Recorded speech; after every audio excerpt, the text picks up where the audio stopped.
Next Steps Forward is committed to helping others achieve more than ever while experiencing greater personal empowerment and well-being. Our guest today is Dr. Jon Mills. He has written and edited more than 30 books. His latest, End of the World, is a warning to businesses, elected officials, and the rest of us about the dangerous precipice we are careening toward. And it's a call for the only things that may save us: reason, logic, common sense, scientific inquiry, empirical reality and truth, civility, and prudence. Everything should be like that, right, John? Huh. Dr. Mills is a philosopher, psychoanalyst, and clinical psychologist. A resident of Ontario, Canada, he is also an honorary professor at the University of Essex, on the faculty at Adelphi University, and a supervising analyst at the New School for Existential Psychoanalysis. Dr. Jon Mills, welcome to Next Steps Forward. Thank you, Dr. Meek, for having me on. Thanks for your time, John. Really appreciate you being here. So let's get right into it. The end of the world isn't a topic you'd expect for a podcast dedicated to personal empowerment and well-being, but it's one that's important to discuss. So again, let's dive right in. What inspired you to write End of the World? Well, it's a topic I was thinking about for the last 25 years or more.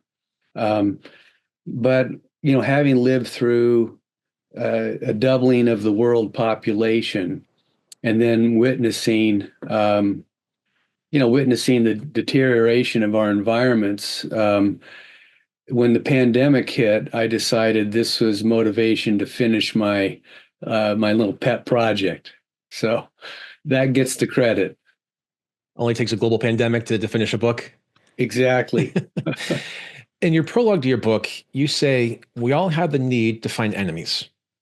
Would you elaborate on that, please? Well, as a psychoanalyst, I don't have a rosy outlook about human nature. I mean, we're not just born, gentle, loving, fuzzy creatures. These are developmental achievements. So, we have to acknowledge the fact that we are governed in many ways, meaning human nature is governed by animality. And so we could never really fully relinquish the fact that our minds are primitive. And so, when we're beset by internal conflicts or external, barriers to our existence, we naturally have a tendency to project our prejudices onto other people, and particularly, find defenses as a way of coping and scapegoats. So we displace, our negativity onto others that we, in many ways, construct in a negative fashion. So it's something that is just part of who we are as human beings, and we need to be aware of the motivations for doing that. And what are the existential threats that we're facing, and why do you think civilization may become extinct sooner than we think? Well, I'm worried. I think anyone who observes what's going on geopolitically in the world cannot stick their head in the sand. So, I mean, with our climate emergency, with the projected notion of overpopulation, up to 10 billion people in the next 20 years, the constant rhetoric of warfare, of nuclear engagement, of all these geopolitical clashes that we're experiencing internationally with governments and warfare, as well as technology and the social disparities and economic disparities that are polarizing people in terms of those who have money and those who don't. These can all become, pressurize one another, and so therefore, I'm much more worried about the future than I would have normally have been, let's say, 30 years ago. We just finished an historic election here in the United States, one that nobody could have predicted. And leading up to that, and I still think to this day, here we are, a week or so into the new administration, the United States population has never been more polarized, never been more separate. And from my experience and my view, and it's my personal view, is that most of Americans, maybe most of the world, it's kind of like a bell curve, I call it. You've got 80% of the population here that they're going to agree to disagree on most issues, but then you've got that 5 or 10% wing, on the wings there, and they're the ones with the bullhorns. They're the ones with the bully pulpit. What can this 80% do? Because we're the ones that are electing our officials as a society to become less divisive, less controversial, and more focused on, my wife and I have 3 kids, 2 in college, 1 in middle school. They're going to inherit this mess. So what can we do today as society, whether it's the United States, whether it's global situation, understanding the geopolitical risks that are out there? You've got the figureheads and then the heads of state that are going to do what they do, but we're the ones that elect them for the most part. How can we change our mindset to become less polarizing and to look more towards the future as opposed to look at tomorrow? Well, that's $1 million question. Yeah, I mean, We'd be in Tahiti right now if we had the answer, right? yeah, you wonder about what are the forces that are driving such extreme polarizations. I agree with what you just said, that there seems to be concentrated pockets on both sides of the political spectrum where where you have more of a uh, some kind of threat of authoritarian rule or value structure that's being imposed on the masses that are, like you said, more of the 80%. So you have the woke left, the extreme progressives, and who are engaged in identity politics that are, flustering and aggravating the extreme rights side who doesn't want to fall into that way of binary thinking. And anything that encourages binary thinking, that you're good and the other's bad, you're oppressed, the other's an oppressor, that's going to fuel that conflict. Excuse me. Um, Maybe the enemy, as you referred to earlier, is being constructed out of these, these basic mechanisms of splitting. It's a sorry state of affairs, unfortunately. But seeking the mean, I mean, seeking something more moderate, seeking like, let's have a discussion without vilifying, demonizing the other, is where a certain degree of civility and rational prudence comes into play. Why can't we have a discussion about something where it doesn't devolve into some ad hominem name calling or character assassination? It's just that we have different ideas. So let's discuss them without having to vilify one another. And that's such a novel idea because we used to be able to do that. Yeah. And now I'm afraid to go out with certain friends because if it comes up, it's not going to end well from a relationship perspective. And so I have just taken politics off the table of any conversation I have when I go out to dinner with friends and neighbors because I know what rabbit hole it's going to lead down. And my friendship and relationship with them is much more important to me than my political beliefs. And it's a sad state that we can't express our political beliefs now because it's so divisive and a lightning rod. Yes, I guess it depends on what kind of friends one has. Fair point. Yeah, I Uh, mean, they've not got their not own views and they're not entitled to all those. not all friends are able to tolerate ambiguities and need to have sides that are clearly demarcated. And when this is the case, it's like, okay, well, let's agree to disagree, and we won't ruin the evening.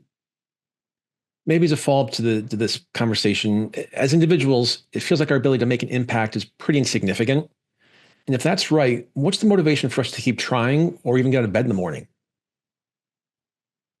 Well, I mean, um, if we look at life in such bleak terms, I mean, then you've really, failed to really examine the beauty of living. Um, I, like we have personal relationships and ideals and values and life goals and greater purpose and meaning to our lives that we have to, become mindful of every day to stay attached to that, because if we don't, any one of us could slip into some kind of nihilism or depression and throw things up in the air. But in terms of, yeah, the greater scheme of things, meaning the bigger metaphysical, ecological, geopolitical questions, we might have very little significance on making an impact as an individual. But in terms of our collective identifications, the more that there are people who are like-minded and are, embracing what we value, the more of a group, a consensus, or having certain social collectives letting their values, their minds, their ideas be known, and that is what makes change. You know, In the book, you write about collective bystander disorder. What is collective bystander disorder, and what are the factors that contribute to collective bystander disorder? well, I started to think about why is it that we are ignoring the empirical data that is not just being told to us by, climate scientists throughout the whole world. I mean, hundreds of thousands of people who study this stuff for a living every day. uh, but we also see it, we witness it, we experience it. Like, I was surprised that we had wildfires just an hour from our home here in Ontario about 2 summers ago. I mean, we see the world is burning. Now, one can claim it's not science, it's climate change or whatever, but whatever these denialists are about, we can't deny the fact there are certain phenomenon happening. So it me almost seems like that the majority of the world population feels so helpless that they're just watching a global crime happen right in front of their eyes, and they're not doing much about it. If anything, in fact, we're seeing that this year is the hottest on record. That even even the billionaires in Davos are all in consensus that even though they don't want to admit the fact that we were probably beyond a tipping point at this point. Um, so the collective global bystander effect is really a collection of us who probably feel quite helpless, not knowledgeable enough, not empowered enough, if not apathetic or just dissociating these realities that are happening right before our very eyes. And it's often because these things aren't happening to us at the same time and in the same place throughout the globe. Um, uh, but it's enough for us to be concerned, because if we don't start shifting our collective ethos toward adaptation to climate change emergency, we're going to be in the future suffering more than we are now. What is your own personal opinion? You mentioned the elite at Davos. Larry Fink, who's the CEO of BlackRock, which is the largest asset management firm in the world, it was about 5 years ago. He put it, I think it was right before the pandemic, he put his letter to shareholders about how important and how basically number one their focus was on for ESG. And he just came out a month or so ago, basically clawing it all back. And they went from using the phrase ESG to climate, and now they've just pulled the whole thing back. It's only been 5 years. And you mentioned, did they realize we were past a tipping point? Like, is it too late to do anything? Because everyone was talking about net zero by 2050 and things like that. And now nobody's going to talk about it. And they're just going to ignore it and say it's not my problem because I've got 20 years left and that's it. Well, I would imagine it has to do with, personal and capitalist greed. I mean, let's just be honest. When people have money, they don't want to give it away. They don't want to have things imposed upon them. So they typically go along with either the current government that's in power. And now we have a Trump government in the States that's going to be very much pro capitalism. And there's nothing wrong with that. It's just that there's proportional issues, and if we don't allocate the right proportional amount of resources into our world problems, um, and that means somebody's going to have to give up a little bit of the kitty, uh, which would just be a logical thing to do. If you have tons of money, what's that off the skin off your back? If you're giving back to to good cause. Unfortunately, that's again goes back to human nature.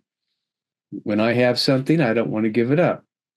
It takes a certain, it takes a certain cultivation of personality, and like yourself, being a philanthropist, giving back to people, to humanity, and not everybody has that, in their psyche. My mother used to use the phrase, we can't change the world around us. I'm sorry, we can't change the world today, but we can change the world around us. And that's sort of become my ethos and my North Star. And I just try and share that with as many folks as possible. And you're right, I've got the money and it's, it won't be my problem. So we'll just move on. And to your point also, it's going to be ultimately, I think at the end of the day, is they have to report to the shareholders.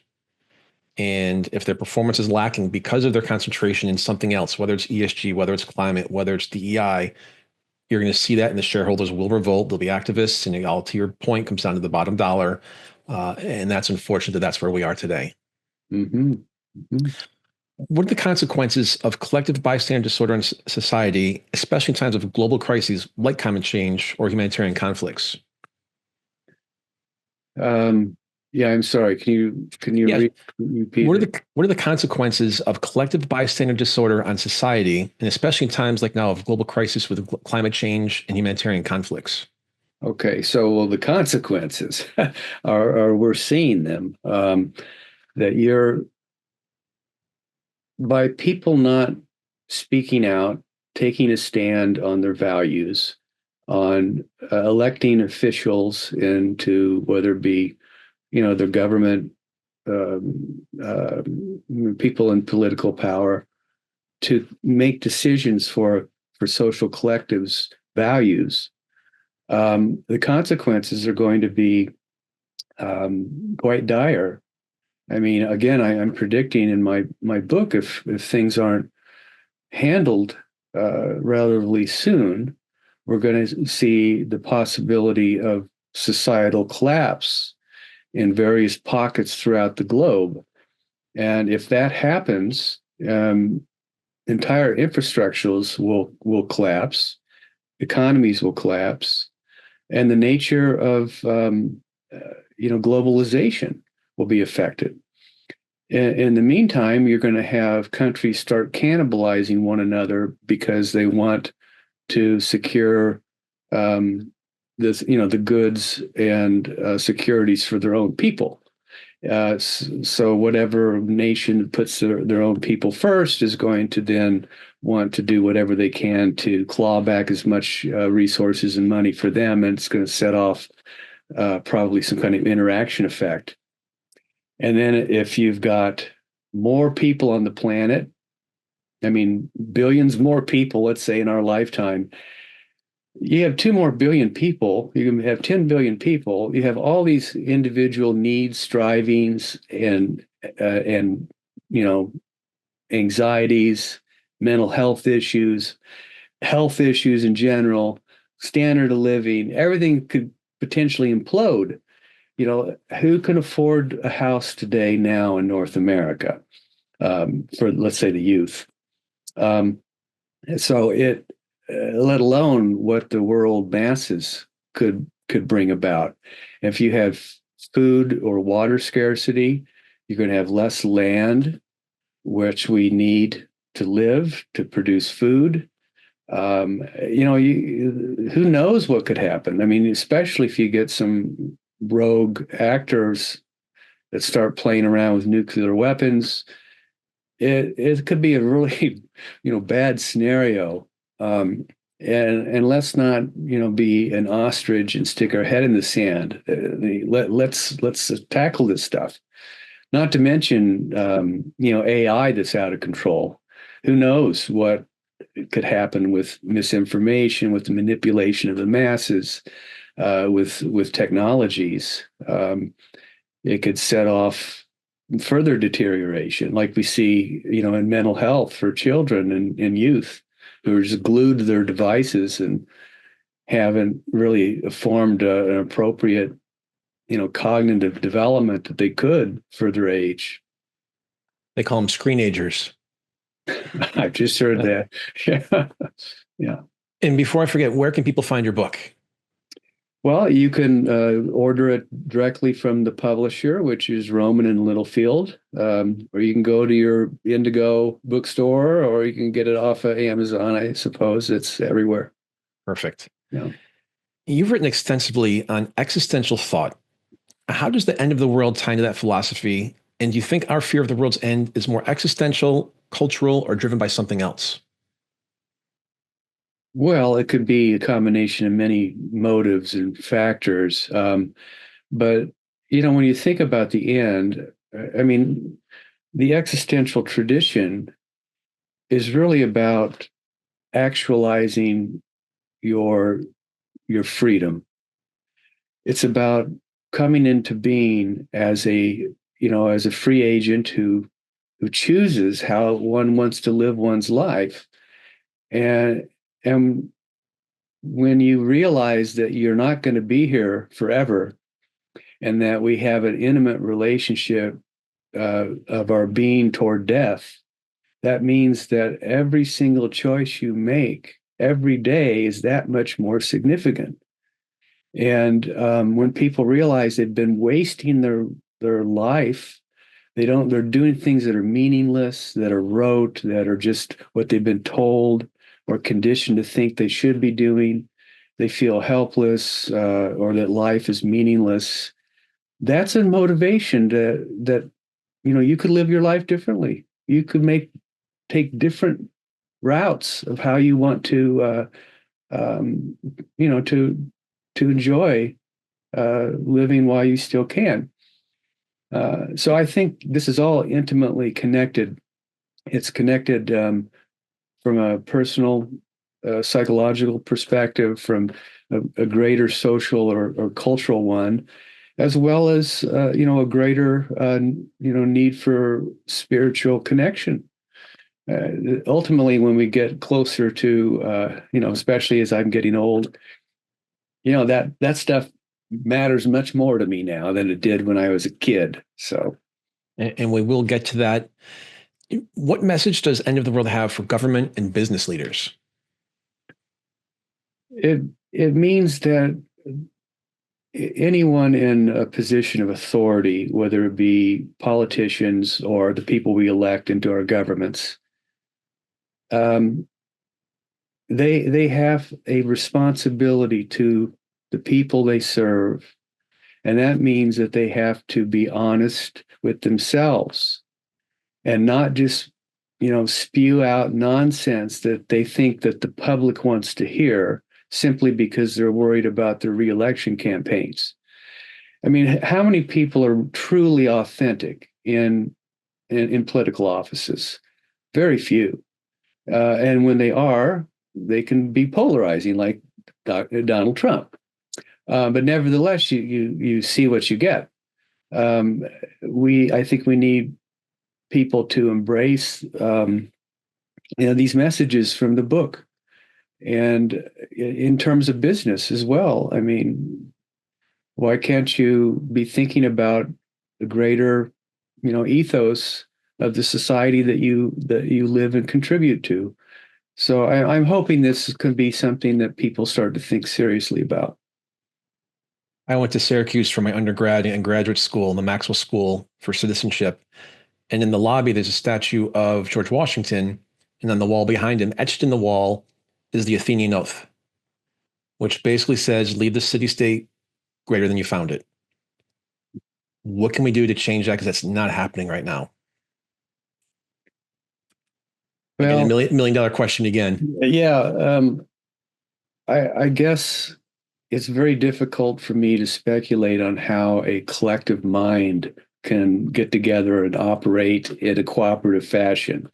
Um, but we are a collection of individual minds that have our own ability to think critically, to introduce values and ethical responsibility to whether it be the planet, to our citizenry, to our neighbors, and um, there can be a lot more done on that individual level that could lead to a collective identification of people who want to say, this is what we want, this is what we need, this is what we're willing to give our money toward, or our taxes toward, or whatever it may be. So the more people let their ideas be known, the less self-censorship. Even around, like you said, you go out for dinner, and I have to self-censor what I want to say because I don't want to alienate my friend. But these are difficult conversations that I think are important to have. Even and if you're on the, I mean, if you start off by saying, listen, we don't have to agree about things, but let's have a discussion. And it's not personal in the sense that I'm going to attack you if you happen to have a different point of view, but let's have a dialogue. And who knows, that might lead to something that you were, just didn't expect or didn't know. And so that's I'm all about that. You have to have an open dialogue. Despite the title, End of the World is all gloom and doom, or is there a thread of optimism and resilience in there? If there is not a sense of optimism or resilience, one has to make it. I mean, because if I'm asking people, I want you to imagine the future where it's too late. And here we are, it's too late. If I can't imagine that we can't awaken from this state now, then that should be enough to be thinking, well, we don't want to get to that state where it's too late, because that too late is just the opposite of resilience and opposition. It's having to accept our impending doom. And we can change that. What advice would you give to someone who is overwhelmed by societal inaction? I have to admit that I don't give advice to people. It always backfires if I tried. You get what you pay for. Yeah. What I would say though is that that you're responsible to live your life on your own terms, the best you can, and to know yourself and to think critically about who you are, what you want, what you can achieve if you find a certain purpose or meaning to your existence, and that there's a requirement for you to become more self-enlightened in that sense, and we're all fumbling toward that. It's not something that you can just buy or purchase ready-made. There's no step-by-step manual that one can follow to get there. I mean, it really is a personal journey. And how can individuals build emotional and psychological resilience in the face of overwhelming global challenges like climate change? I think the more active one is, whether it be in one's thought, they're expressing their ideas, their concerns, they could, whatever impels them to act is better than being, passive and resolute to something impending or happening to them. Cultivating an internal locus of control where you feel that you have something to contribute to your existence and others is where you have to search. not to think that everything's going to be superimposed on you and you need to cower in the corner like a child, but to fight back. The fight back. I love that. It's human nature.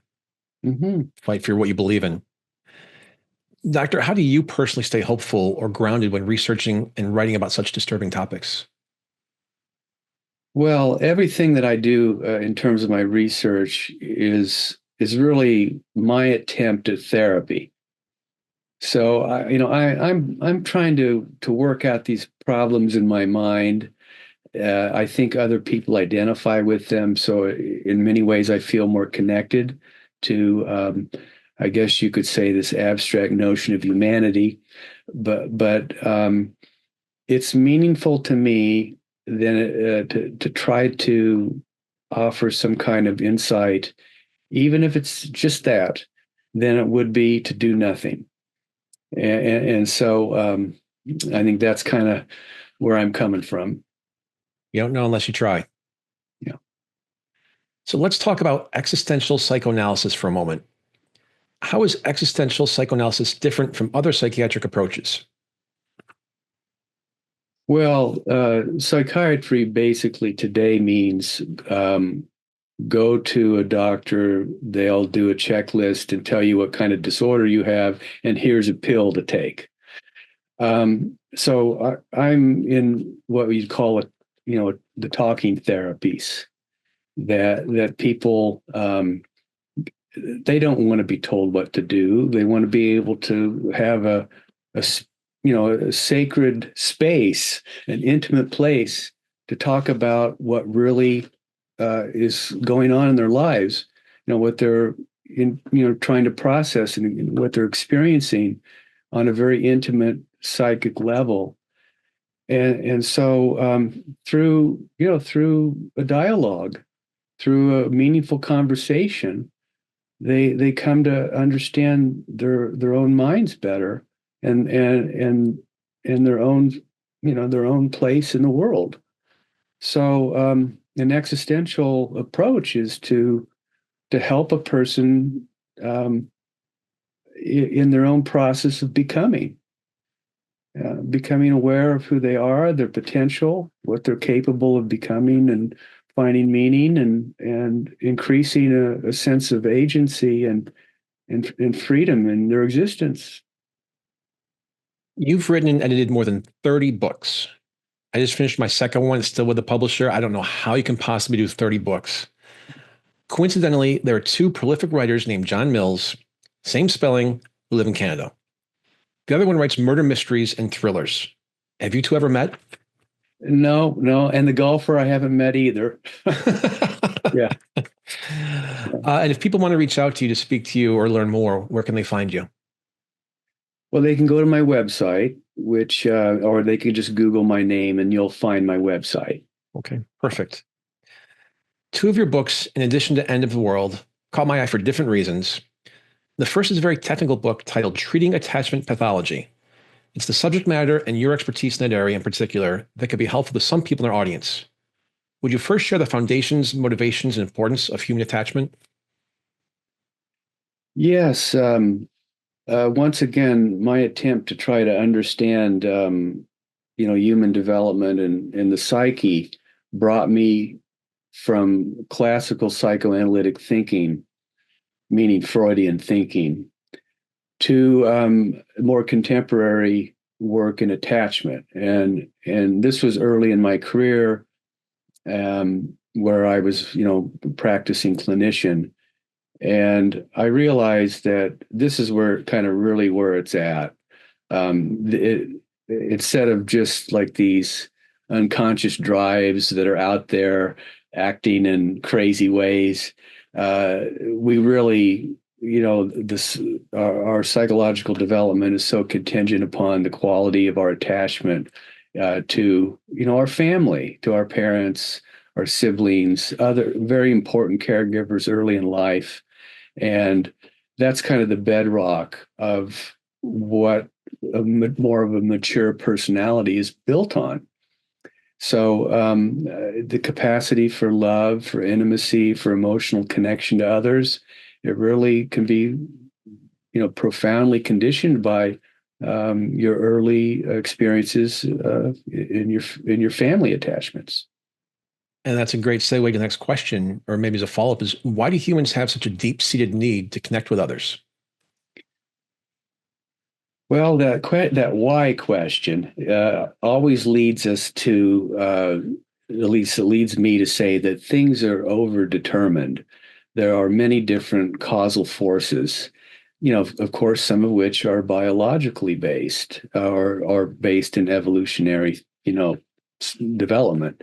Um, so even when we look at the animal world, we see bonds of attachment between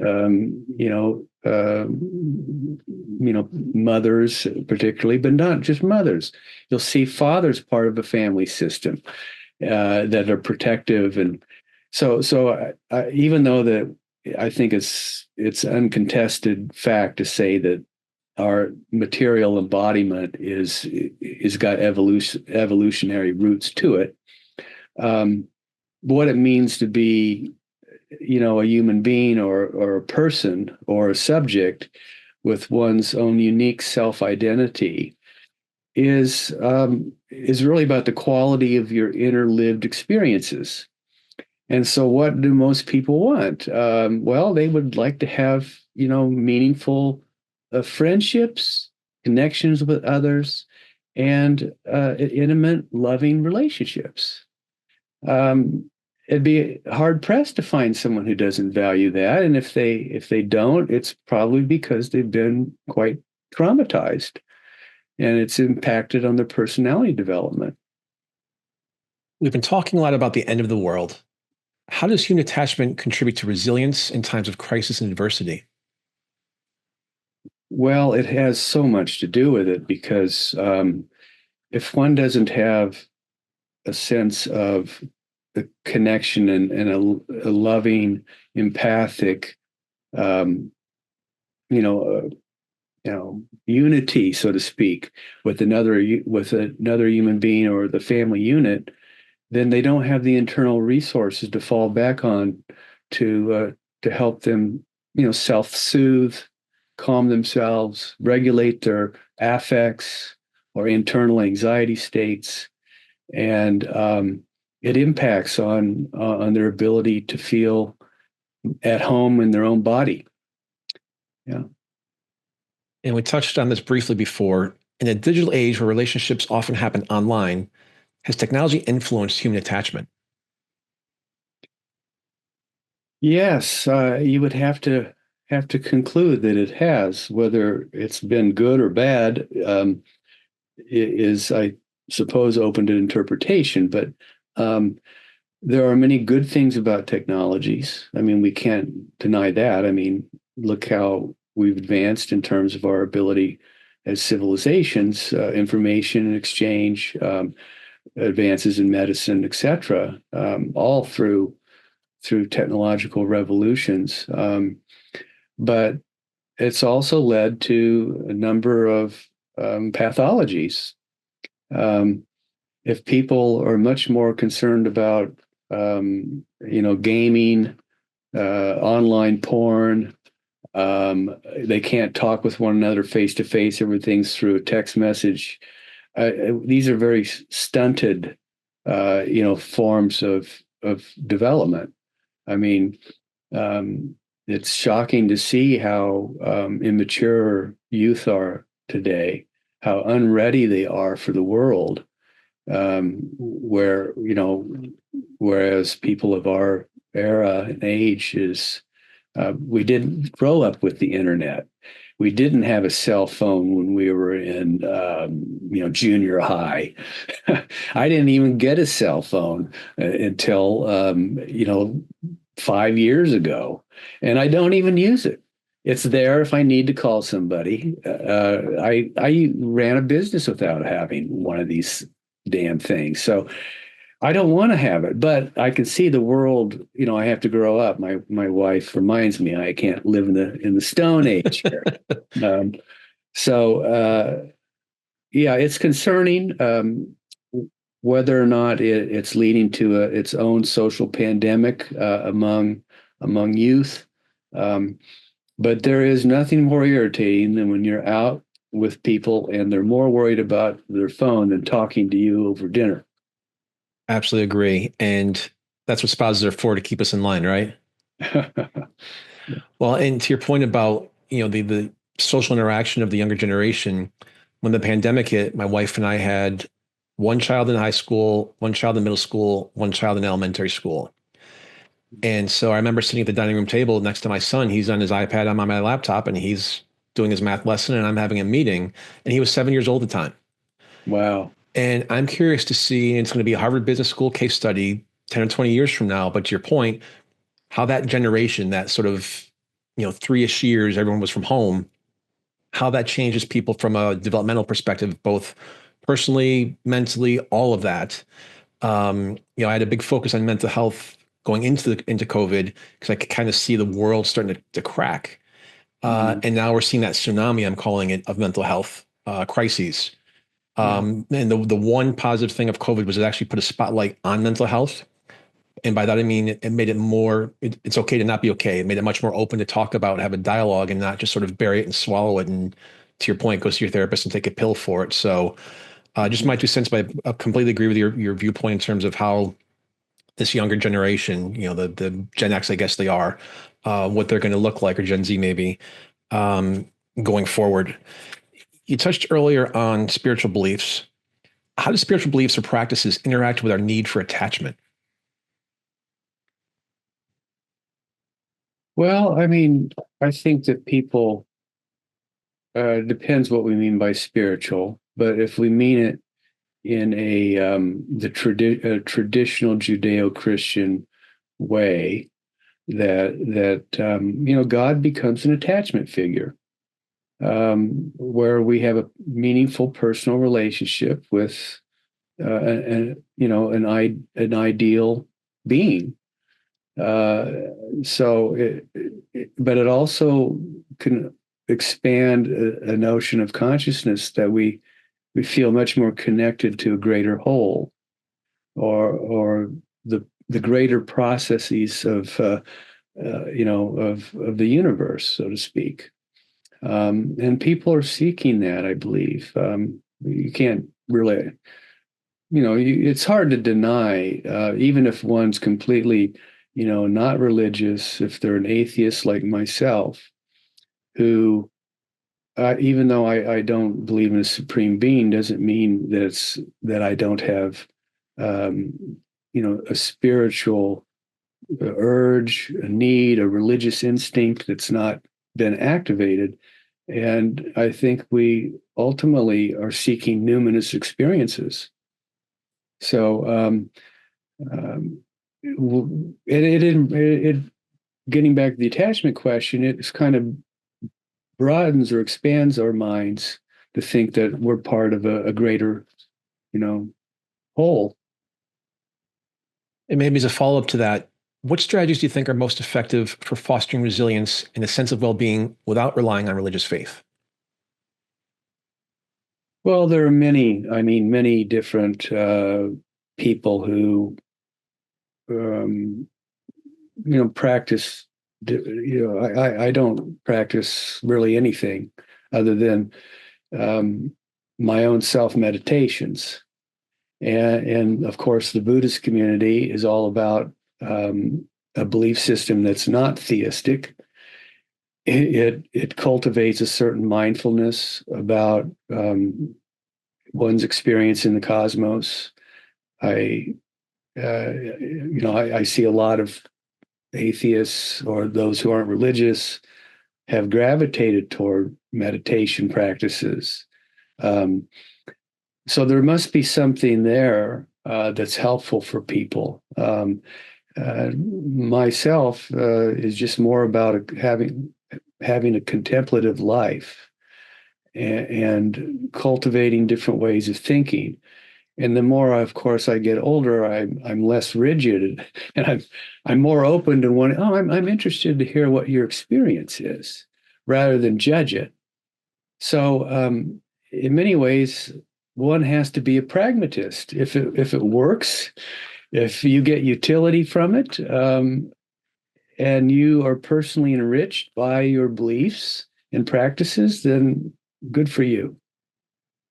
Is there anything that you admire about people who are deeply religious, even if you don't share their beliefs? Yes, I do. I have, I have some dear friends. One's a ordained Carmelite monk, and one is an ordained Buddhist monk. So now, uh, just talking to them about their mystical experiences, that's something. Also have a Sufi friend who talks about this. Now I have not been able to enter into this realm, but I find it fascinating, and I like just to hear about it. Be a great dinner conversation. Yeah, yeah.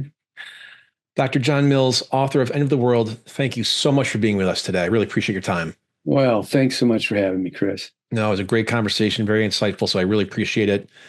And thank you to our audience, which now includes people in over 50 countries, for joining us for another episode of Next Steps Forward. I'm Chris Meek. For more details on upcoming shows and guests, please follow me on Facebook at facebook.com/Chris Meek Public Figure, and on X, formerly known as Twitter, at Chris Meek_USA. We'll be back next Tuesday, same time, same place, with another leader from the world of business, health, literature, public policy, politics, sports, or entertainment. Until then, stay safe and keep taking your next steps forward.